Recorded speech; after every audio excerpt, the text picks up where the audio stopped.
बिस्मिल्लाहिर्रहमानिर्रहीम। अस्सलाम वालेकुम। आप देख रहे हैं DDP एनालिटिका। मुख्तलिफ हज़रात जो कि मीडिया से जिनका वास्ता है, जिस तरह नजम सेठी साहब हैं या और भी लोग, वो ये बात कर रहे हैं कि इलेक्शंस की तैयारी शुरू है।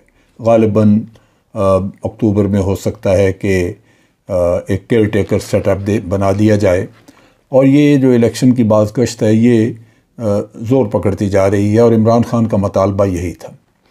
सोच ये क्यों है? सोच इस वजह से है कि जिस दिन से ये रजीम चेंज हुई उस दिन से हम देख रहे हैं कि ये प्राइम मिनिस्टर और उसका जो सेटअप है सारा, ये बुरी तरह नाकाम है। महंगाई बढ़ रही है, हालात ख़राब हो रहे हैं, अवाम परेशान और वो इनको रिजेक्ट कर चुके हैं। उसके साथ साथ इकॉनमी की हालत ऐसी है कि बहुत सारे माशी माहिरीन ये कहते हैं कि हम डिफ़ॉल्ट के करीब हैं। अल्लाह ना करे कि मुल्क डिफ़ॉल्ट करे, क्योंकि अगर डिफ़ॉल्ट होता है तो फिर आप देखेंगे कि वो जो सीन हमने श्रीलंका में देखे, देहातों में लूट मार और शहरों पे चढ़ाई, ये बहुत बड़ी एक तबाही का पेश ख़ैमा हो सकता है। लिहाजा ज़रूरत इस बात की है कि उससे पहले पहले हालात को संभाला जाए। ये भी सुनने में आ रहा है कि नवाज़ शरीफ जो लंदन में बैठे हैं, उन्होंने अपनी पार्टी को मशवरा दिया है कि आप इलेक्शन की तरफ जाएं, लेकिन पार्टी यहाँ पे महसूस करती है कि इस वक्त इलेक्शन में जाना उनके लिए सूदमंद नहीं, क्योंकि इलेक्शन हारने के चांसेस तकरीबन 100% हैं। यहाँ पे इमरान खान की सपोर्ट ये उनके लिए एक बहुत बड़ा धचका, सदमा बना हुआ है, और उनको समझ नहीं लगती कि इस मुसीबत से बाहर कैसे आया जाए। अगले दिन ख्वाजा साद रफ़ीक ने एक स्टेटमेंट दी। उन्होंने कहा कि हमें हुकूमत दी गई, हमें हुकूमत में ला के बिठा दिया गया, मुश्किल तरीन फ़ैसले हमसे कराए गए, और अब हमें कहा जा रहा है कि आप इलेक्शन करा दें। तो इस वक्त तो आवाम हमें बिल्कुल कतन हमें पजीराई नहीं होगी, आवाम की कोई वोट हमें नहीं देगा। ये वो यूँ कह रहे हैं जैसे आज अगर वो अपना टेन्योर पूरा कर लें साल डेढ़ का, तो उसके बाद कोई वोट देगा, सवाल ही पैदा नहीं होता। ये लोग रिजेक्टेड हैं। फ़र्क सिर्फ इतना है कि इनके दिल में ये ख्वाहिश है कि अगर इलेक्शन हारें भी, हमारा बुरा हाल भी हो, तो तब भी उससे पहले 1-1.5 साल हम वजारतों के मज़े ले लें। लेकिन इससे हालात मज़ीद बिगड़ेंगे। जो लोग इकॉनमी को देखते हैं, जो लोग सियासी मामलात की सूझबूझ रखते हैं, उनके ख़्याल के मुताबिक पाकिस्तान के अंदर हर आए दिन के बाद क्राइसिस बढ़ने के चांसेस हैं। उसके साथ साथ आप यूँ देखिए कि इमरान खान ने ये भी कहा है कि वो सितंबर आखिर में लॉन्ग मार्च की कॉल देंगे। ये भी एक मैं समझता हूँ कि हुक्मरानों के सर पे एक भूत सवार होगा। यहाँ मैं एक चीज़ और ज़िक्र करता जाऊँ कि लॉन्ग मार्च जो है वो इमरान खान या बहुत सारे सियासतदान इसके बड़े शौकीन हैं कि लॉन्ग मार्च कर दी जाए। लेकिन आप देखिए कि 25 मई को जो लॉन्ग मार्च हुई थी, वो किस बुरी तरह हुकूमत ने कुचली और किस तरह ताकत का नाजायज़ इस्तेमाल हुआ, और ये चीज़ आइंदा भी हो सकती है।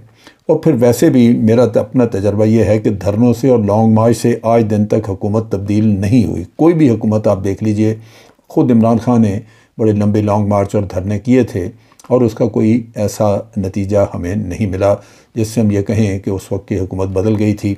आइंदा भी ये काम होता नज़र नहीं आ रहा। दूसरी बात ये है कि लॉन्ग मार्च जब आप करवाते हैं तो ख़ास तौर पे PTI के मामले में ख़वातीन, बच्चे, बूढ़े, इसमें हर तरह के लोग शरीक होते हैं, और जब उनके ऊपर आंसू गैस फेंकी जाती है या वो मौसम की सख्ती, सफ़र लंबा, तो वो लोग उनके ऊपर बहुत ज़्यादा बोझ पड़ जाता है।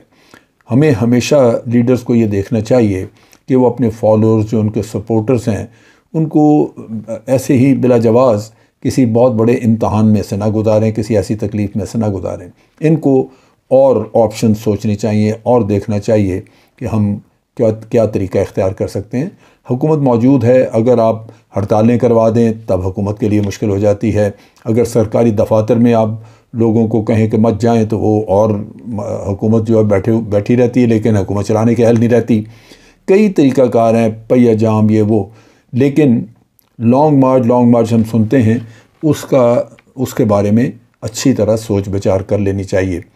بہرصورت لانگ مارچ کا ذکر اس لیے آیا کہ عمران خان سمجھتا ہے کہ یہ لوگ باوجود اس کے کہ سمجھتے ہیں ضرورت کو کہ الیکشن کروا دینا چاہیے، اس کے باوجود ان میں ایسے لوگ موجود ہیں حکومت کے سیٹ اپ میں جو الیکشن سے بچنا چاہیں گے۔ اصل ضرورت کیا ہے کہ الیکشن اگر ہوتے ہیں تو عمران خان کو 2/3 میجورٹی ملنی چاہیے۔ بہت سارے مسائل ہیں 2/3 میجورٹی ملے گی تو حکومت کر سکیں گے۔ پھر یہ ہے کہ بڑا ضروری ہے کہ 18ویں ترمیم کو ریوائز کیا جائے۔ 18ویں ترمیم نے لوٹ مار کا بازار کھلا گرم کر دیا۔ یہ پی ٹی آئی نے پیپلز پارٹی نے جب یہ کی تھی تو ان کا مقصد یہی تھا کہ ملک کے وسائل وہ لے لیں اپنے صوبوں میں اور پھر اس کے بعد دبا کے لوٹ مار کریں، کھائیں، اور پوچھنے والا کوئی نہ ہو۔ مرکز پوچھے تو ان کو کہیں جی 18ویں ترمیم کے تحت آپ ہم سے پوچھ نہیں سکتے۔ تو ان چیزوں کی وجہ سے ملک برباد ہوا، لہذا یہ چیزیں 2/3 میجورٹی ملے گی تو ہوگی۔ اب یہ جو حکومت ہے اس وقت بیٹھی، اس کی اسٹریٹجی کیا ہوگی؟ ان کی پہلی اسٹریٹجی تو یہی ہوگی کہ کسی نہ کسی طرح الیکشنز کو لٹکایا جائے، ڈیلے کیا جائے، اور پھر یہی الیکشن کمیشن اگر موجود ہے تو وہ ان کی سپورٹ کے لیے کافی ہے۔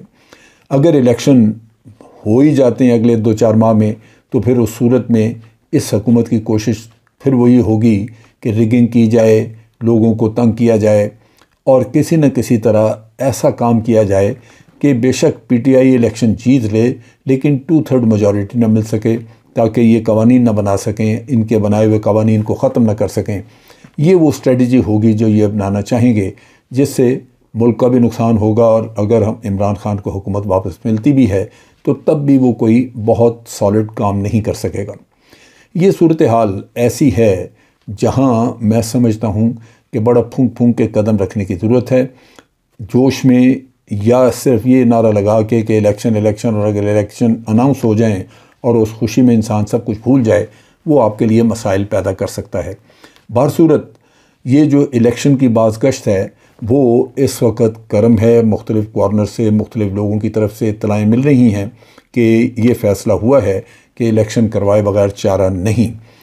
ان حالات میں سمجھتا ہوں کہ پی ٹی آئی کو اپنی منصوبہ بندی بھی کرنی چاہیے، اور اس کے ساتھ ساتھ یہ بھی دیکھنا چاہیے کہ وہ الیکشن کے جوش میں کہیں کسی ٹریپ میں نہ چلے جائیں۔ آج کے لیے اتنا ہی۔